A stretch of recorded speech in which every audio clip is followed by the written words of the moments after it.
Bonjour les amis. Alors, je tiens d'abord à remercier tous ceux qui commentent et partagent mes vidéos, ainsi que ceux qui m'ont acheté des livres et des cartes, enfin des oracles.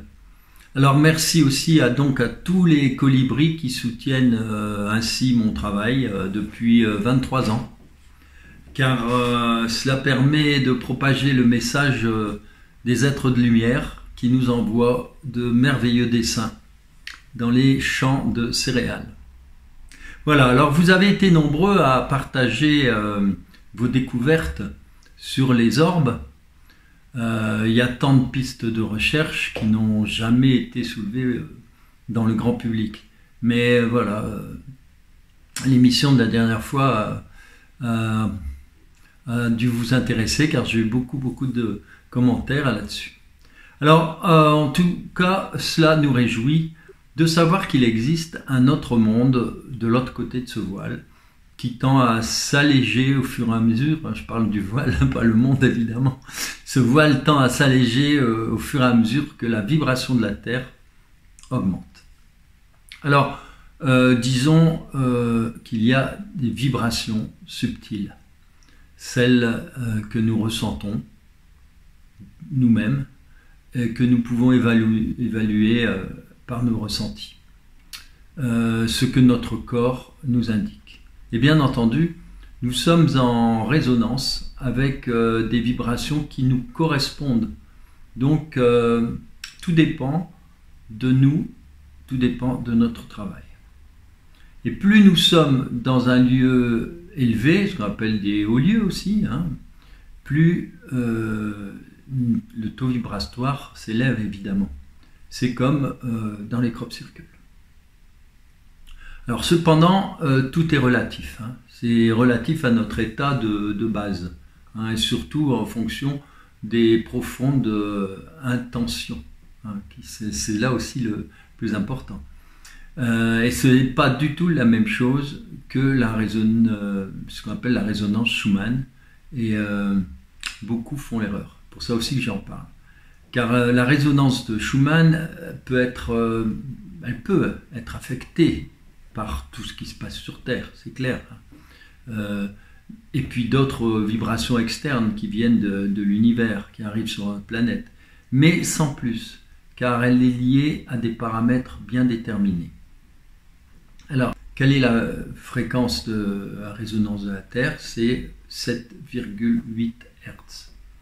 Ces résonances globales sont dans la cavité formée par la surface de la Terre et l'ionosphère.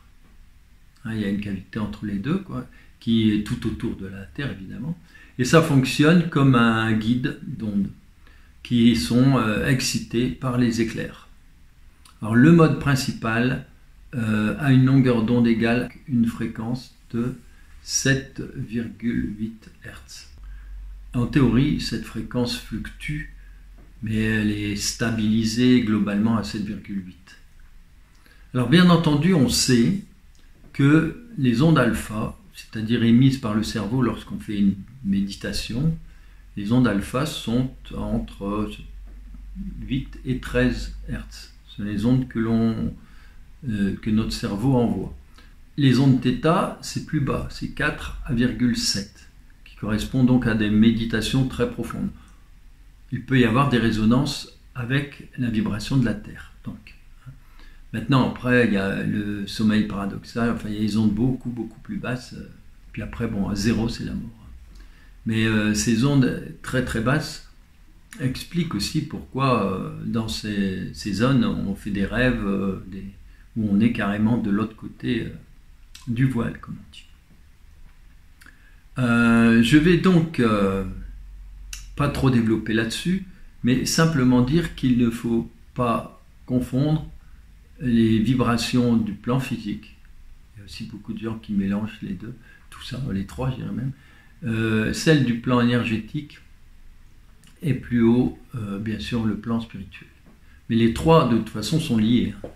Il est évident que si vous faites un travail énergétique, un travail spirituel, la conséquence, c'est que ça élève aussi le corps physique. si vous prenez bien soin de votre corps physique, c'est évident que ça élève aussi le corps énergétique, hein, etc. Bon, alors en général, on utilise donc les unités Bovis qui sont vraiment pratiques, hein, je dis bien relativement, car on est dans les ressentis. C'est pas une science exacte. Tous les détracteurs s'amusent hein, là-dessus. Bon, bref, faut pas s'en occuper. Ils disent n'importe quoi, ils savent pas.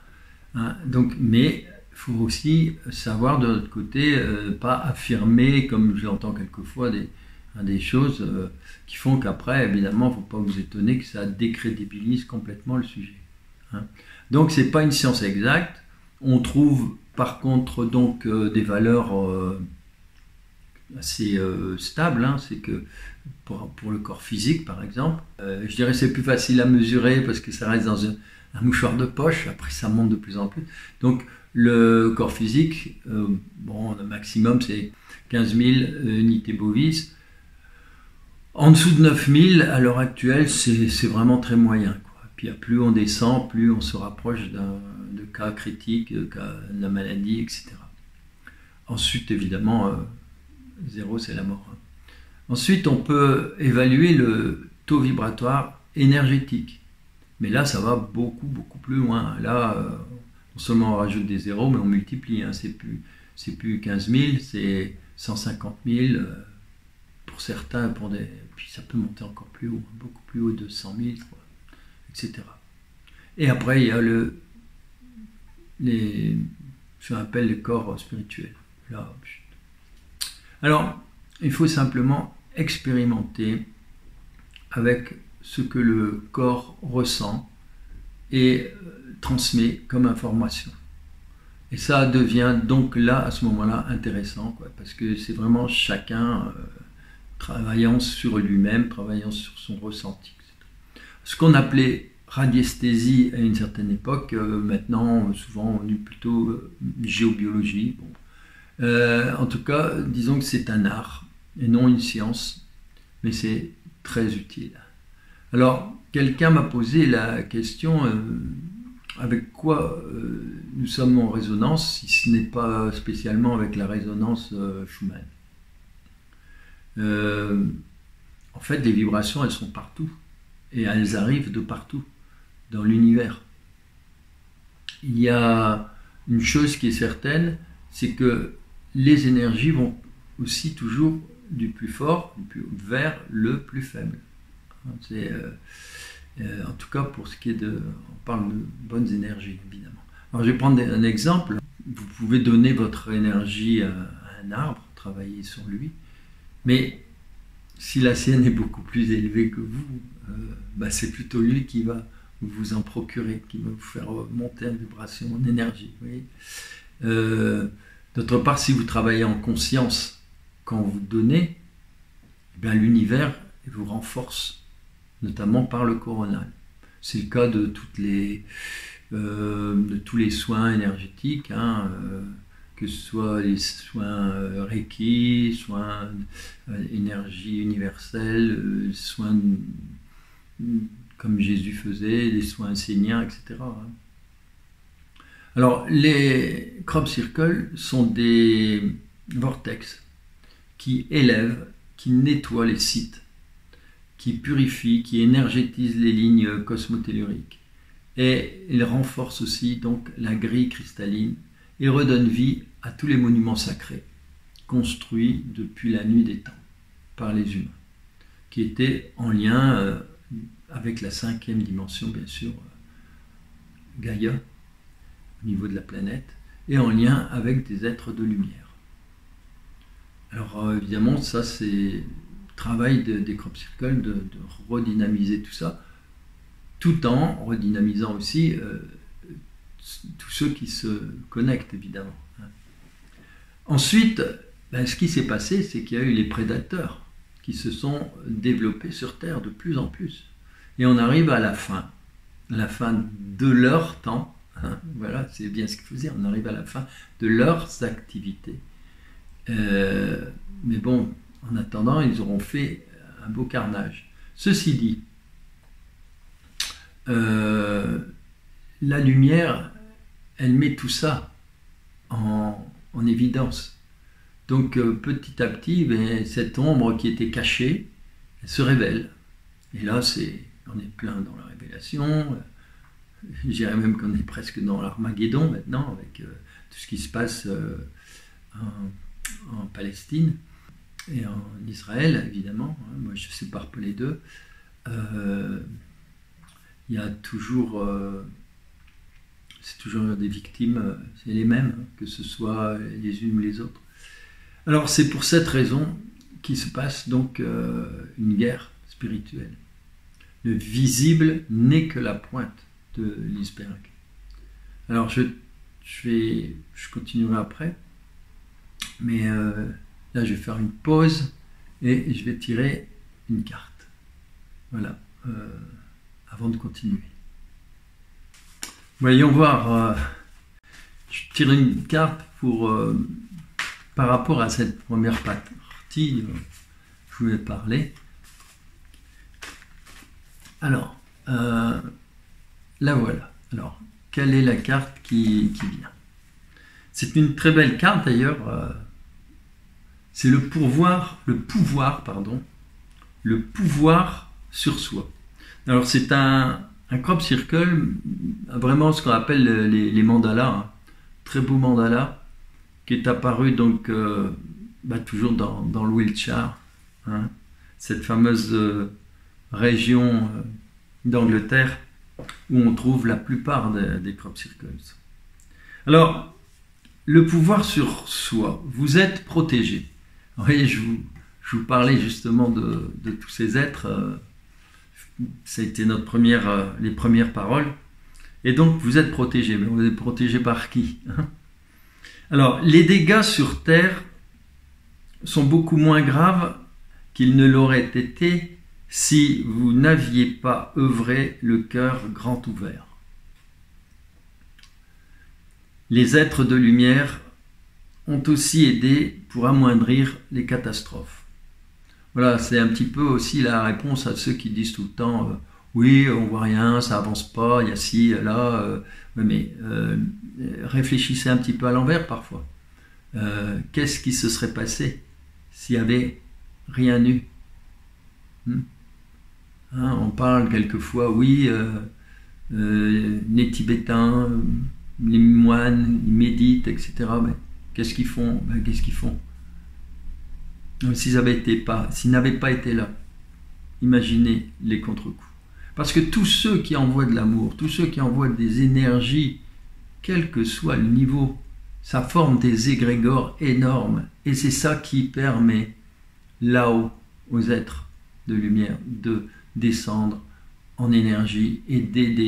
C'est très simple, mais ça paraît toujours complexe sur le terrain. En fait, je me souviens j'étais avec un groupe, on était en haut de la tour, du mont de Glastonbury, dans la tour creuse, et on avait décidé de chanter, on faisait les ohms et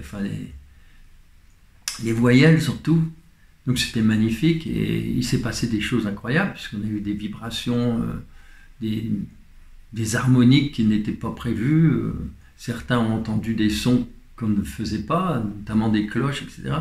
Et il y avait une médium parmi nous. Et elle nous a dit simplement ça, c'est toute l'énergie que vous envoyez, vous êtes 10, 15, 20, eh bien là-haut, ils sont des centaines. C'est-à-dire qu'avec toute cette énergie, mais eux, ils travaillent avec nous. Et ils nous renvoient tout ça. Et ils renvoient tout ça sur la Terre. À d'autres endroits, des endroits où il y en a besoin. C'est un petit peu, on va dire, la grosse caricature, c'est un peu le magnétiseur qui va travailler sur vous. Vous avez un endroit précis où ça vous fait mal, vous croyez que ça vient de là, vous faites un soin, mais ça va aller ailleurs. Toute son énergie, tout ce qu'il peut produire de bon, eh bien ça ne va pas forcément aller à cet endroit-là, ça va aller à d'autres endroits, là où il y a peut-être besoin et là où se trouve la racine de ce mal. Alors les êtres de lumière ont aussi aidé pour amoindrir les catastrophes. Voilà, c'est ça qui est intéressant de savoir. Paix, joie, sérénité, tout sera possible grâce à l'élévation de conscience. C'est magnifique de vivre à cette époque de l'histoire humaine. Voilà, grâce à l'élévation. Et tout ce que je vous dirai tout à l'heure aussi, c'est toujours dans ce sens. Et pouvoir mesurer, c'est intéressant aussi, c'est que ça permet aussi de se rendre compte. Parce que l'élévation de conscience, c'est aussi, comme son nom l'indique, la conscience, c'est comprendre les choses, en être conscient. Il y a des gens qui ne sont pas conscients de leur propre évolution. Donc pour ça, il faut rentrer en soi, essayer de comprendre tous les mécanismes, aussi bien physiques qu'énergétiques. Et là, énergétique, c'est intéressant. Alors ne vous laissez pas prendre par les sentiments de peur, quels qu'ils soient. Simplement, en 2 mots, ou 3, la peur, c'est une énergie basse qui vous descend de toute façon, tout le temps. C'est-à-dire que, imaginez, moi j'en ai fait l'expérience bien entendu, vous faites quelque chose à contre-cœur, n'importe quoi, hein, ça peut être, je sais pas moi, tailler les haies, faites ça à contre-cœur, et vous ne savez pas pourquoi, mais le lendemain, pouf, ouais, vous êtes malade, vous avez pris froid, ou ceci, cela, mais c'est parce que vous avez fait quelque chose avec un contre-cœur, avec cette mauvaise énergie, et pof, le lendemain. Vous faites la même chose avec de l'entrain, de la joie, une belle énergie. À ce moment-là, il faut choisir les moments, c'est tout. Il y a des moments où on n'a pas envie de le faire, on ne le fait pas. Il faut faire les choses quand on a vraiment, voilà, ici et maintenant, j'ai envie de le faire, je le fais. Et à ce moment-là, voilà, c'est bonnes énergies qui vous enveloppent. Donc ne vous laissez pas prendre par les sentiments de peur, quels qu'ils soient.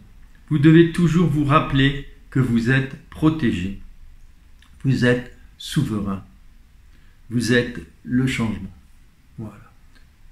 Alors là, le dernier mot, c'est important. Vous êtes le changement. On n'a pas à attendre. On n'a pas à attendre. C'est pas demain, c'est ici, maintenant, aujourd'hui. On est le changement. Et on est le changement grâce à quoi? Grâce à la prise de conscience que nous sommes souverains. Grâce à la prise de conscience qu'on est protégé, qu'on est aidé. Oui, souverain. C'est pas la peine d'aller manifester en ce moment dans les rues avec un seul drapeau, en criant des choses stupides, quoi. Hein, comme on l'a vu. Non. C'est pas ça du tout. Il faut y aller avec les 2 drapeaux. Regardez cette peur qui est en train de se... regardez cette magnifique étoile. Hein, cette étoile qui est devenue... avec sous le régime d'Hitler, cette étoile qui est devenue l'étoile jaune, hein, qu'on a obligé les Juifs de porter. Bon, regardez actuellement ce qui se passe en France, là, les tags absolument ridicules. Bon, c'est instaurer la peur. On sait qui est-ce qui tire toutes les ficelles. Hein. Vous savez, si on lâche un loup, si on lâche un chien fou, ou si on laisse la porte ouverte la nuit, sachant qu'il y a des loups qui rôdent, ou un renard qui rôde et qu'on laisse la porte ouverte du poulailler, hein, faut pas s'étonner, hein, que le lendemain il y aura des plumes partout. Bon voilà, c'est chercher l'erreur. Hein. Voilà, c'est trop facile de faire ce qui se passe actuellement. Alors, développez bien votre discernement. Il n'y a qu'une chose à bien comprendre, c'est qu'il y a d'un côté tous ces prédateurs corrompus, hein, voilà, et de l'autre côté les peuples. Et entre les peuples, il y a des frontières culturelles qui doivent se respecter, mais sans plus. Les peuples sont tous... doivent tous être souverains, respectés, et on doit les laisser développer l'amour entre eux.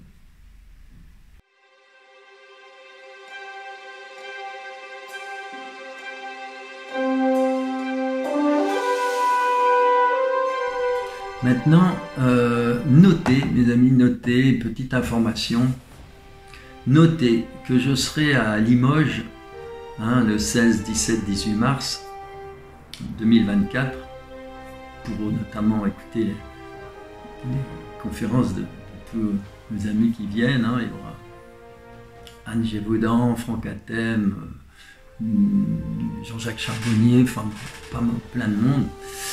Et moi je ferai une conférence sur les crop circles le 18 mars là-bas. Ce sera 3 belles journées et on attend 3000 personnes dans ce zénith. Alors, beaucoup de places sont déjà réservées. Ce sera la fête.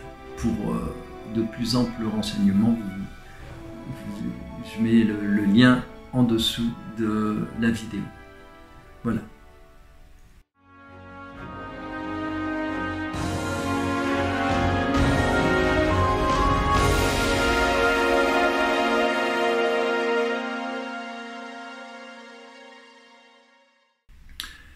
Alors, pour information, je fais une conférence dans le Nord samedi 4 novembre, là c'est dans quelques jours. J'en fais une autre le vendredi 17 au même endroit. Les liens sont et les explications sous la vidéo. Alors le 4, je parlerai surtout des messages de Valentin concernant les crop circles. Parce que vous savez que Valentin qui était parti il y a une quinzaine d'années, communiquait avec sa mère et donc directement en écriture automatique, comme on dit. Et j'ai eu des messages mais absolument incroyables, intéressants sur les crop circles. Voilà, donc je montrerai tout ça. Et le 17, par contre, là je démarre une petite série sur les crop circles. Parce qu'il y a longtemps qu'on n'en a pas fait, avec toutes ces histoires de Covid. Il faut le temps que les assos elles commencent à se remonter un peu, à se refaire une santé. J'en fais une autre le 25, d'ailleurs à Clermont-Ferrand. Voilà, et puis j'ai d'autres dates. Voilà mes amis, à bientôt donc. Bien, donc on reprend après cette petite pause avec la carte. Donc on disait que c'est pour cette raison que ce qui se passe actuellement, c'est une guerre spirituelle et que le visible n'est que la pointe de l'iceberg. Par exemple, pourquoi tant de massacres et pourquoi avoir depuis 70 ans créé un lieu de conflit en créant un État israélien en Palestine, dans les lieux saints, dans les lieux sacrés, alors que même les vrais juifs préfèrent que la Palestine reste entière. Les vrais juifs vivent en communauté partout. Eh bien, c'est de façon à avoir un point de conflit, un point énergétiquement très négatif tout le temps, qui est tout le temps là. Il suffit de mettre un petit coup et ça repart. Et le pire de ça, le pire, c'est que, étant donné que c'est un point stratégique, c'est un point central de la Terre, c'est un chakra, on va dire presque un chakra du cœur, ce lieu de ces terres saintes, et bien c'est une façon aussi de créer un conflit, un point de conflit qui, il suffit d'appuyer sur le bouton, pourrait, c'était leur but, s'expanser au monde entier. Pareil, pourquoi avoir incendié la charpente de Notre-Dame, sachant que cela légitimerait de vider les forêts françaises de 2000 minimum, 2000 chênes de 3 à 400 ans, c'est-à-dire représentant de magnifiques lieux sacrés, encore une fois. Donc 2000 lieux sacrés qui sont comme ça dégagés. Vous voyez, tout participe à ça. Et alors prenons Halloween, puisque c'est aujourd'hui Halloween. Eh bien, toutes les fêtes sacrées, tous les arts sacrés ont été avec le temps et l'œuvre de cette engeance, de ces êtres, complètement saccagés, vidés de leur sens, de leur spiritualité, de leur essence, de leur fondement. Sans remonter trop loin, disons que la fête d'Halloween, c'était d'abord, il y a plus de 3000 ans, un moment particulier. Je vous ai parlé donc d'énergie, eh bien on y est, on est dedans. À l'époque, on appelait ce moment particulier la Samin. Puis d'autres termes suivant les différentes régions. Hein. Et j'ai moi-même découvert ce jour particulier, je l'ai découvert par hasard. Figurez-vous que je mesurais en radiesthésie tous les jours. J'avais pris 2 points de repères intéressants dans mon jardin et j'ai établi un graphique sur toute l'année. C'était en 1999. Et le 11 août, le jour de l'éclipse, j'ai remarqué que plusieurs jours avant, l'énergie montait de plus en plus fort. Alors je fais une parenthèse aussi, parce qu'en ce moment il se passe aussi quelque chose d'énorme, hein, puisque demain il va y avoir une énorme tempête avec des vents à 150. Et bien, je fais une parenthèse pour vous dire que quelques mois après, eh ben, il y a eu la fameuse tempête qui a traversé la France. Et tenez-vous bien, elle a suivi exactement la même trajectoire que l'éclipse. Les énergies ont vraiment un impact. Alors je pourrais vous raconter des histoires incroyables, hein, parce que figurez-vous que je faisais mon graphique. Et quand je suis parti en vacances, un petit peu avant le 11 août, quand l'éclipse s'est produite, j'étais donc dans le sud. Je me souviens très bien de ce jour-là, beaucoup de choses. J'ai su qu'il y avait eu quelques rafales de vent, des petites tornades dans le nord de la France. Et j'ai su aussi qu'il s'était passé quelque chose dans notre quartier. Mais figurez-vous que j'avais trouvé un point tellurique très très puissant au fond de mon jardin. Certainement, c'était un lieu, ce qu'on appelait des lieux menhirs à une époque, où il y avait certainement des baptêmes celtiques, des choses, une sorte de consécration à cet endroit-là. Enfin, il y avait quelque chose de particulier. Et j'avais mis à cet endroit-là donc une belle petite statue, une Vierge Noire du Montserrat. Et je m'étais dit, bon, ben voilà, sur ce lieu inondé, à protéger le jardin, la maison. C'était une maison qu'on venait d'acquérir, hein. Je venais de découvrir le point, on venait de l'acquérir cette année-là, hein, quelques mois avant qu'on parte en vacances. Et donc, quand je suis revenu de vacances, eh bien, qu'est-ce qu'il y avait? Il y avait notre maison faisant le coin de la rue, il y avait sur l'alignement de la rue principale des arbres saccagés, des toitures en vrac, par terre, les tuiles décollées, etc. Il y avait une tornade qui était passée. Et au moment où elle arrivait chez nous, au coin de la rue, il y avait un immense arbre dans notre jardin. Heureusement qu'elle ne s'est pas engouffrée dedans. Mais figurez-vous que cette tornade, elle est partie à 90 degrés et elle a remonté la deuxième rue, celle qui est perpendiculaire. Et là, à nouveau, des maisons sans tuiles, sans rien. C'est extraordinaire. Bon, mais ceci dit, j'ai pris mon plan, puis j'ai regardé. J'ai vu que il y avait une courbe qui montait avant qu'on parte en vacances, puisqu'on est parti début août. Et puis, quand on est revenu de vacances, j'ai vu que, bizarrement, il y avait une sorte de petite descente. Alors je me suis amusé à rejoindre tout l'ensemble et je suis arrivé à un point qui était le point le plus élevé au niveau énergétique, et c'était correspondait pratiquement au 11 août. Oui, ce qui veut bien dire qu'il y avait des énergies, qu'il y avait des forces, et que avec mon graphique et avec tout ça, on pouvait ressentir à partir du tellurisme. Voilà. Alors, ce qui est intéressant, vous voyez, ça se relie aussi à tout le reste, c'est que les tempêtes, comment se fait-il que cette tempête, elle a suivi la même trajectoire que l'éclipse? L'éclipse qu'on voyait à partir de, je ne sais plus, Fécamp, je crois, puis qui partait vers... le cœur de l'éclipse partait vers l'Allemagne. Et la tempête a fait la même chose. Et ça a fait comme un couloir. Tous les arbres ont été arrachés, c'est énorme.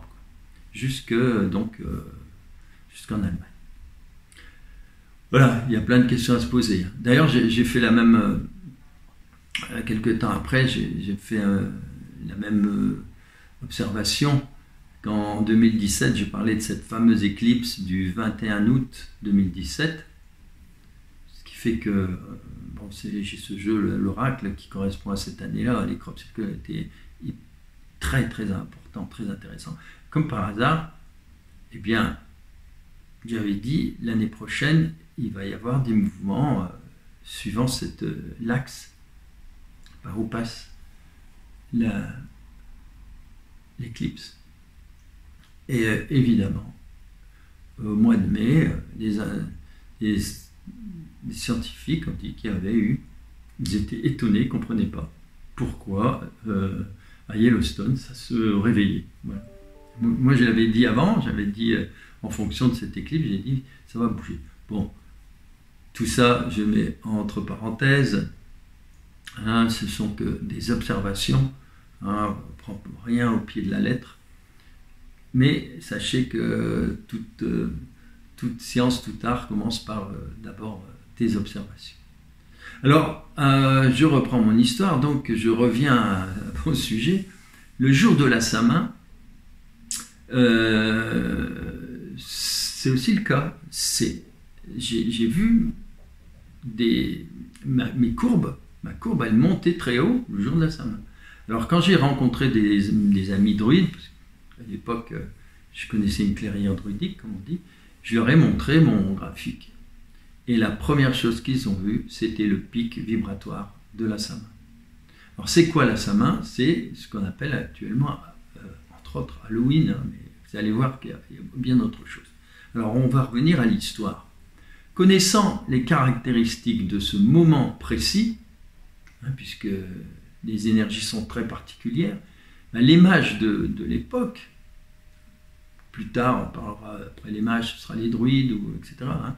Les mages ont découvert que ce moment privilégié permettait de connecter les défunts, c'est-à-dire d'entrer en communication tout simplement avec cet espace de 5e dimension.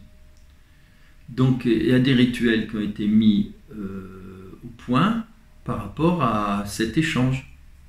Et c'est devenu ce qu'on appelle la fête des morts. C'est-à-dire qu'on honorait et on rendait grâce aux anciens qui étaient partis de l'autre côté du voile. Alors, Samin, ça veut dire, c'est un mot qui vient du celte ancien, hein, l'époque gauloise. Hein. Avant, ça se perd il y avait d'autres mots, quand je vous dis, mais bon, Samonios. Et ça voulait dire réunion. Bon, réunion, fête, ce que vous voulez. C'est donc la fête la plus importante du calendrier celtique. Et elle inaugure cette période où on rentre, tout le monde le sent bien, une période d'épreuve, période de froid, de noirceur. Et surtout, c'est pour eux le nouvel an. C'est le nouvel an celtique, ça démarre à la Samin. Et pour eux, c'était le passage de l'été, l'automne, ce qu'ils appelaient la saison lumineuse, la saison claire, au passage donc à la saison sombre. Et la célébration, elle durait une petite semaine hors du temps, qui favorisait le contact avec le monde, l'autre monde. Voilà. Donc le moment où les vivants pouvaient contacter les morts. Voilà. Il y a un lien, il y a un moment donné, au niveau énergétique, ça permet de se rapprocher. Et ça se caractérise bien sûr par des rituels, des fêtes, etc. Alors ensuite, il y a de multiples rites qui se sont greffés. C'est ainsi qu'a été fêté, alors donc il y avait une nouvelle an celtique, et à la fin des rituels sacrés, avec, comme toujours, hein, il y a toujours un grand feu central, hein, c'est comme les feux de la Saint-Jean, hein, pour voir l'origine, tout ça. Hein. Eh bien, les cendres, elles furent données aux participants, car elles étaient très très énergétiques, très puissantes, hein, très élevées. Puisque c'est la même chose quand on fait des feux au solstice d'été, par exemple, qui suivit et qui était récupéré, c'est devenu feu de la Saint-Jean. Quand vous envoyez des intentions, vous faites des petits rituels d'amour autour du feu, tous ensemble, etc., ben les cendres, je peux vous dire qu'elles ont une vibration incroyable, incroyable. On peut faire des soins aussi avec. Et d'ailleurs, on va en Inde, hein, il y a certains gourous un gourou au sens, donc, au sens indien, c'est-à-dire que ce sont des maîtres, hein, ce ne sont pas des gens qui sont suivis. Non, certains maîtres brûlent, font, voilà, et ils ont de la cendre, et puis cette cendre, ben voilà, on appelle ça la vibhuti. Et elle permet aussi de soigner. Voilà. Alors plus tard, les gens se sont répartis les braises, hein, au lieu des cendres, qui permettaient de se repartir avec le feu, quoi, pour allumer leur propre feu. C'est symbolique, ils démarraient l'année avec un nouveau feu. Et ce nouveau feu, il prenait sa source, en effet, dans le grand feu qui avait permis de faire cette sama. Alors, pour ça, ils gardaient des braises dans des petites racines. Voilà. Il faut bien les transporter, quoi. Et petit à petit, ces racines, c'est devenu des grosses racines, c'est comme des betteraves. Et à l'intérieur, pour que ça soit alimenté, ils ont fait des trous. Et petit à petit, c'est devenu la fête, ce qu'on appelle la fête des allumoirs, parce que tout le monde revenait avec sa petite, ses petites cendres. Ensuite, c'est devenu autre chose. C'est-à-dire qu'après, c'est devenu la fête des allumoirs, et puis on mettait des bougies à la place. Hein. Et puis et puis après, au lieu d'avoir deux petits trous, c'est devenu des trous, des yeux, et puis après les yeux, c'est devenu les yeux, le nez, la bouche, enfin tout ce que vous connaissez. Vous voyez comment les choses, elles sont. Bon, on peut prendre par exemple la ville de Lyon, les rites ils changent, mais au départ c'est Lugdunum, c'est la ville de lumière. Et là c'est pareil, il y a des rituels, bon, c'est encore à un autre moment, mais c'est un peu la même chose, où on se promène avec le feu, avec la lumière, avec des. Et alors, et chez nous, dans le Nord, il y avait des petites processions comme ça, où les enfants se promenaient avec toutes les petites lampes en papier de couleur, quoi. Mais à l'époque, on transportait la braise dans ses racines. Alors, quand les chrétiens ont fait leur calendrier des fêtes, ils ont inclus évidemment toutes ces fêtes païennes. Vous voyez, ils les ont inclus dedans. Et donc, ils ont repris ce qu'on appelle la fête des morts, le 1er novembre. C'est l'un des jours les plus populaires et sacrés de nos jours fériés. Alors, plus tard, ce qui s'est passé, c'est que les Irlandais sont allés en Amérique. Ils ont emmené leurs coutumes, inspirées des Celtes, bien sûr. Hein, c'est normal. Et c'est ainsi que les betteraves, petit à petit, ont été remplacées par des potirons, des citrouilles. Et c'est devenu, tout ça, ça a été récupéré par l'État profond, qui a développé autour de ça le côté sataniste. Et cette belle fête, cette belle histoire d'amour avec les êtres chers disparus, eh bien, c'est devenu, Halloween. Vous voyez, il faut toujours revenir aux sources pour mieux comprendre ce qui se passe. Alors voilà, en quelques mots, donc, comment tout est récupéré, corrompu. Et cela ne dépend que de nous, les colibris, pour que le sacré revienne. Il suffit de mettre les intentions, de revenir au sacré des choses, tout simplement. Alors, avant qu'on se quitte, puis il y aura des petites informations à passer, je vais sortir une carte. Alors cette carte, ce sera un petit peu pour conclure cette vidéo, bien sûr. Alors, qu'est-ce que je peux vous dire là-dessus? Eh bien, c'est incroyable, j'adore celle-là. Mais il y avait très très longtemps que je ne l'avais sortie. Ouh là là. 1er juin. Alors, c'est Crésency en Sancerre. D'ailleurs, c'est très amusant parce que cette carte magnifique, enfin, c'est crop circle magnifique, qui est un des plus beaux crop circles qui est apparu en France. Alors, Crésency en Sancerre, il suffit de changer Crésency en Sancerre. Hein? Et c'est toujours la même chose. C'est Crésency en Sancerre. On s'en sert, alors on crée. Si on se sert des crop circles, eh bien, là-haut, ils en créent d'autres. Crésency on s'en sert. Alors ça s'appelle la transformation.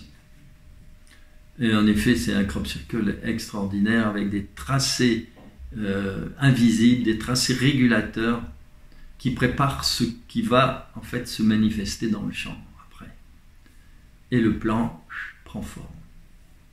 Alors, ayez confiance et ayez la certitude que vous êtes au bon endroit au bon moment. Accueillez ce que l'univers prévoit, accueillez le grand plan. Vous voyez ce que je vous disais tout à l'heure, hein, c'est derrière ce plan des Satanas, eh bien, il y a le plan de la lumière. La lumière vient révéler les ombres.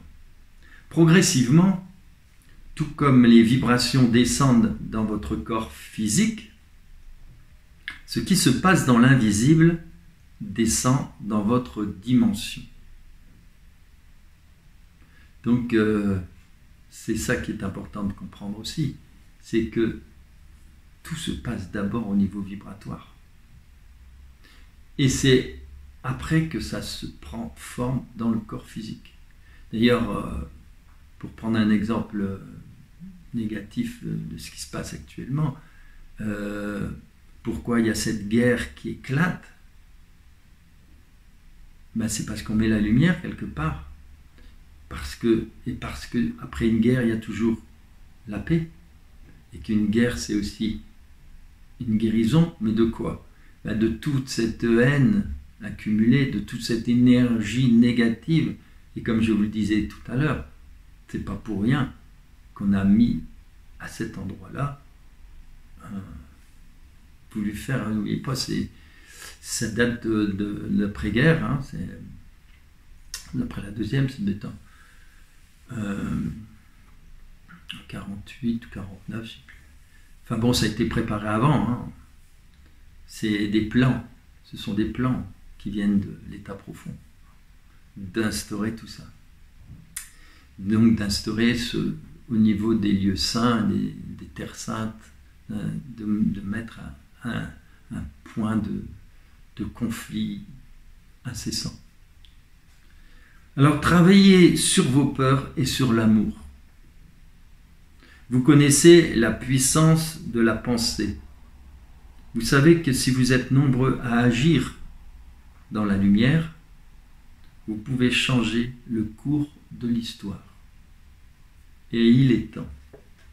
Voilà, c'est ce que je vous disais tout à l'heure à propos des moines, à propos de ceux qui prient, à propos de tous ceux qui décident d'envoyer de l'amour, de la lumière. Rien n'est perdu, c'est toujours, ça va vers un égrégore énorme, voilà. Et cet égrégore est récupéré par les êtres de lumière. Voilà, voilà mes amis, j'ai terminé pour cette fois-ci, donc je vais faire vite pour que les dates se correspondent. Voilà. Merci d'avoir suivi.